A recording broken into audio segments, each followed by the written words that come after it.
केपी ओलीको ठगी धन्दा उनको नाटकको पर्दाफास भइसक्यो।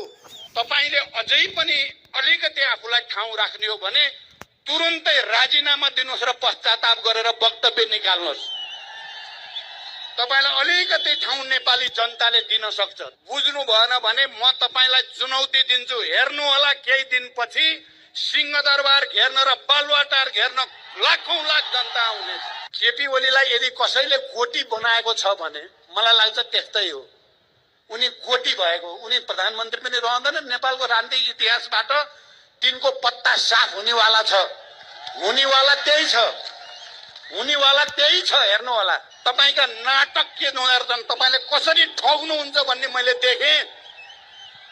त्यसकारण मेरो चुनौती, यो लडाईँ हामीले जित्नै पर्छ। हामीले जित्छौं, नजितेसम्म हुँदैन।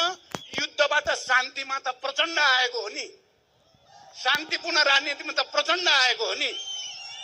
जनताको यो शान्तिपूर्ण आन्दोलन विद्रोहमा गयो भने के हुन्छ प्रत्येकले विचार गर्न जरुरी छ।